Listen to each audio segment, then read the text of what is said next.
नमस्कार, मैं हूं आपके साथ मयंक। देखिए, बड़ी खबर आई है। नॉर्थ कोरिया के लीडर किम जोंग उन ने बात की है ईरान के सुप्रीम लीडर अली खामेनेई साहब से। बिल्कुल ठीक जो खबरें आई हैं सूत्रों के मुताबिक, उसके हिसाब से किम जोंग उन ने फोन किया अली खामेनेई साहब को और अपना पूरा समर्थन जताया है। और इतना ही नहीं, खबरें ये भी हैं कि किम जोंग उन ने अपने कमांडर्स से ये बात कही है, जिस तरह की खबरें हैं सोशल मीडिया में और सोर्सेस से नॉर्थ कोरिया से, कि अगर अमेरिका ने ईरान पर हमला किया तो ईरान की मदद के लिए बड़ा एक्शन नॉर्थ कोरिया भी ले सकता है। देखिए, जब से ये जंगी हालात बने हुए हैं अमेरिका और ईरान के बीच, इस पर काफी समय से नॉर्थ कोरिया की तरफ से कोई बयान नहीं आया था। किम जोंग उन ने कोई बड़ा बयान नहीं दिया था। शायद वो मौके का सही इंतजार कर रहे थे। और अब जो खबरें आई हैं उसके मुताबिक उन्होंने ना सिर्फ अली खामेनेई साहब से फोन पर बात की है, बल्कि पूरा समर्थन जताया है और यहां तक भी कह दिया है कि अगर जरूरत पड़ी तो अमेरिका के बेसिस को निशाना बनाने में नॉर्थ कोरिया भी मदद कर सकता है। हाल ही में उनका ये बयान आया था, कुछ दिन पहले उन्होंने डोनाल्ड ट्रंप को सीधा धमकी दी थी और उन्होंने कहा था कि ईरान पर हमले का मतलब होगा वर्ल्ड वॉर की शुरुआत। देखिए, किम जोंग उन ने कितना बड़ा बयान दिया, कितनी बड़ी बात कही। उन्होंने कहा था कि अगर ईरान पर हमला हुआ तो ये वर्ल्ड वॉर की शुरुआत होगी और भयंकर तबाही मचेगी। डोनाल्ड ट्रंप को उन्होंने सीधी धमकी दी, सीधा संदेश दिया। अब देखिए, इसी बीच नॉर्थ कोरिया इस समय क्यों चर्चा में है। किम जोंग उन ने एक बार फिर कुछ ऐसा कर दिखाया है नॉर्थ कोरिया ने, जिसने जो है अमेरिका समेत तमाम देशों की जो है वो नींद उड़ा दी है। अब देखिए, नॉर्थ कोरिया ने क्या किया। नॉर्थ कोरिया ने, किम जोंग उन ने अपने नए एक रॉकेट लॉन्चर को प्रदर्शित किया है, दुनिया के सामने रखा है। अब ये रॉकेट लॉन्चर शब्द आपको थोड़ा हल्का लग सकता है, लेकिन नॉर्थ कोरिया ने ये जो नए रॉकेट लॉन्चर्स अपने बनाए हैं, इन्होंने असल में छोटे मिनी मिसाइल लॉन्चर्स हैं। ये, इनको रॉकेट लॉन्चर कहना ठीक नहीं होगा, ये मिसाइल लॉन्चर्स हैं। और गौर करने वाली बात ये है कि इसमें से जो मिसाइल्स निकलेंगी वो 400 किलोमीटर तक जो है जा सकती हैं। और गौर करने वाली बात यह है, वो अपने साथ परमाणु बम या परमाणु हथियार भी कैरी कर सकती है। ये पहला मौका होगा पूरी दुनिया में, या कोई ऐसे मिनी रॉकेट लॉन्चर्स हैं जो अपने साथ परमाणु हथियार ले जा सकते हैं, न्यूक्लियर पेलोड्स को अपने साथ ले जा सकते हैं। नॉर्थ कोरिया है, जो खबरें छप रही है मैं आपको वो बता रहा हूं। North Korea has unveiled 50 upgraded 60 mm multiple launch rocket systems designated by United States as the KN-25 with an estimated 400 kilometre strike range. America इसको कहता है KN-25, उसने जो नाम दिया है। अब गौर करने वाली बात, राजधानी प्योंगयांग में आयोजित एक सैन्य शक्ति प्रदर्शन में किम जोंग उन काले जैकेट में मोबाइल मिसाइल लॉन्चर्स से उतरते दिखाई दिए। आगे किम जोंग उन ने खुद इस वाहन की कमान संभाली और रॉकेट सिस्टम को ऑपरेट किया। नॉर्थ कोरिया की सरकारी मीडिया का दावा है कि ये दुनिया के सबसे शक्तिशाली मल्टीपल रॉकेट लॉन्च सिस्टम में से एक है। ये देखिए, ये जो सिस्टम है, ये मिनी मिसाइल लॉन्चर्स आप इनको कह सकते हैं। इसमें से जो मिसाइल्स निकलेंगी 400 किलोमीटर उसकी रेंज होगी। रेंज कम है, लेकिन गौर करने वाली बात है, ये अपने साथ परमाणु हथियार ले जा सकती है। इनकी क्षमता जो है वो 500 किलोग्राम से कुछ ज़्यादा बताई जा रही है, यानी मिनी न्यूक्लियर वॉरहेड्स ले जाने में ये सक्षम है, जो कि बड़ा नुकसान पहुंचा सकते हैं दुश्मन देश को। इन्होंने, और किम जोंग उन खुद इस सिस्टम पर बैठे, उन्होंने खुद ऑपरेट करके इसको दुनिया के सामने रखा। देखिए, इसमें खास जो बात है वो ये है कि इसमें एक तो AI का इस्तेमाल किया गया है, आर्टिफिशियल इंटेलिजेंस का इसमें इस्तेमाल किया गया है, और आधुनिक गाइडेंस सिस्टम इसमें लगा हुआ है ताकि ये एक्यूरेट निशाने पर गिरे। साथ ही इसकी खास बात ये है, इसको रडार पे, ये रडार को भी चकमा देने में सक्षम है। ऐसा बताया जा रहा है कि इसकी तकनीक जो है वो रडार पे पकड़ना बेहद मुश्किल होती है।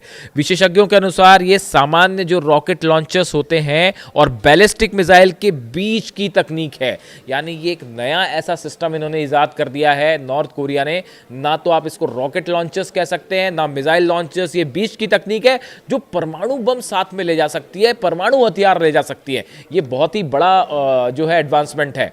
अब इसका अगर लॉन्ग रेंज वर्जन बन जाए, देखिए नॉर्थ कोरिया ने इसको बनाया साउथ कोरिया के लिए कि अगर साउथ कोरिया पे वो होता है उसके हिसाब से बनाया गया है, लेकिन अब खबरें ये भी आ रही हैं कि इसके लॉन्ग रेंज पर काम शुरू हो गया है कि 400 किलोमीटर से बढ़ा के इसको लॉन्ग रेंज किया जाए जो न्यूक्लियर मटेरियल साथ ले जाने में सक्षम है।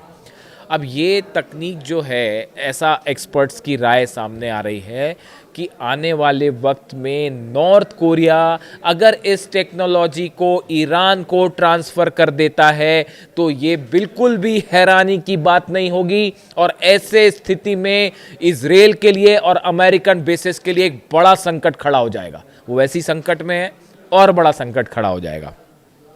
इसके साथ ही देखिए एक और खबर, ये जो रॉकेट मिसाइल जो मिनी लॉन्चर्स हैं, इसको दुनिया को दिखाने के पहले जो है वो नॉर्थ कोरिया ने फिर 2 क्रूज मिसाइल्स दाग दिए हैं।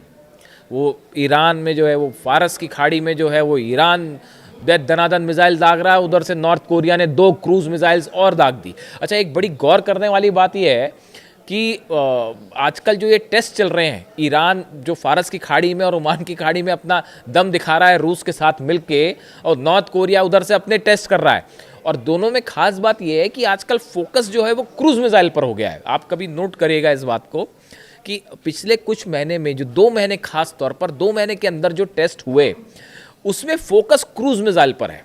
क्रूज मिसाइल की खास बात, कम ऊंचाई पर उड़ती है, ज़्यादा ऊपर नहीं जाती, इसलिए उसको डिटेक्ट करना मुश्किल होता है। स्पीड उसकी बड़ी तेज़ होती है, और दूसरी चीज़ ये है कि उसे आसानी से लॉन्च किया जा सकता है। तो ये क्रूज मिसाइल्स जो हैं ये बेहद घातक है। समंदर में जो जंग होगी जिसमें अमेरिकन जहाज़ ईरान के आसपास होंगे, उन पर हमला करने में ये क्रूज मिसाइल्स बेहद खतरनाक साबित हो सकती है, और अमेरिका की टॉमहॉक मिसाइल्स को बराबर टक्कर देने में जुटा हुआ है ईरान। ईरान ने हाल ही में 2 मिसाइल्स दागी फारस की खाड़ी में, अबू मेहदी समेत। वो जो है एक बड़ा इशारा है अमेरिका को कि सावधान रहिए। और नॉर्थ कोरिया वहाँ से उससे भी जो है क्रूज मिसाइल से, यानी आप देखें ये बड़ा साइमल्टेनियसली चलता है मामला। मतलब आप इसको, कुछ लोग इसे अलग करके भी देख सकते हैं, लेकिन जो मिसाइल्स एक्सपर्ट्स हैं, मामलों के जानकार हैं, जो हर मामले पे नज़र रखते हैं, किस देश ने कौन सी मिसाइल टेस्ट की, उसकी रेंज क्या थी, कौन सा फ्यूल था, कितने ऑल्टीट्यूड पे गई, उसकी ट्रैजेक्टरी क्या थी, इस सबको फॉलो किया जाता है। तो आप इस बात को कभी ध्यान रखें कि पिछले कुछ समय में क्रूज मिसाइल्स नॉर्थ कोरिया भी दाग रहा है, इधर से ईरान भी दाग रहा है। तो ये, और दोनों में खास तौर पे एआई टेक्नोलॉजी पे बेस्ड है। तो आईसीबीएम भी जो ईरान ने बनाई वो भी एआई पे बेस्ड है, यानी एआई का इस्तेमाल भी दोनों बड़े साथ साथ कर रहे हैं। तो अब ये साथ साथ कर रहे हैं तो मतलब समझ ही जाइए आप, फिर अब क्या कहना। और खैर, अब देखिए इसके साथ जो है क्रूज मिसाइल्स जो टेस्ट की वो 2 घंटे तक उड़ती रही, उसके बाद निशाने पर गिरी है। और इसके साथ ही जो है बताया ये जा रहा है कि नॉर्थ कोरिया में उनकी जो पार्टी है किम जोंग उन की, उसकी पार्टी का बड़ा कांग्रेस बैठक होनी है, और उस बैठक के पहले अपने कमांडर्स को नॉर्थ कोरिया में एक बड़ा डिस्कशन हुआ। इस लेवल पर बड़ी चर्चा हुई कि अगर ईरान पर हमला होता है तो क्या किया जाएगा, क्या खुल के साथ आना है। जैसे कि चीन और रूस जो हैं वो इस बार ज़्यादा एग्रेसिव स्टैंड में है ईरान की मदद के लिए। नॉर्थ कोरिया की तरफ से अली खामेनी साहब को फ़ोन करना, उसके बाद किम जोंग उनकी अपने कमांडर्स के साथ बैठक करना, और ये संदेश देना कि अगर ईरान पर हमला होता है तो अमेरिकन बेसिस पर हम भी हमला कर सकते हैं। ये इस तरह की बात सोर्सेज बता रहे हैं कि उसमें उन्होंने कही ये ईरान के लिए एक बड़ा कदम होगा। नॉर्थ कोरिया को लेकर आपने बहुत समय से खबर नहीं सुनी होगी कि ईरान को लेकर कोई बात कही, लेकिन अब जैसा कि बताया जाता है कि ना सिर्फ रूस और चीन मदद कर रहे हैं, बल्कि नॉर्थ कोरिया भी खुल के ईरान की मदद को सामने आ गया है। और जो हथियारों के टेस्ट हो रहे हैं वो अमेरिकन बेसिस के लिए चिंता का विषय होंगे, खासकर नॉर्थ कोरिया के आसपास, और साउथ कोरिया के लिए तो चैलेंज है ही। और ऐसे में एक बार फिर जो है वो ईरान के साथ बड़ा समर्थन जता दिया है नॉर्थ कोरिया ने। इससे जुड़ा जो भी अपडेट होगा मैं आप तक पहुंचाऊंगा। वीडियो कैसा लगा कमेंट करके ज़रूर बताएं। Thank you so much.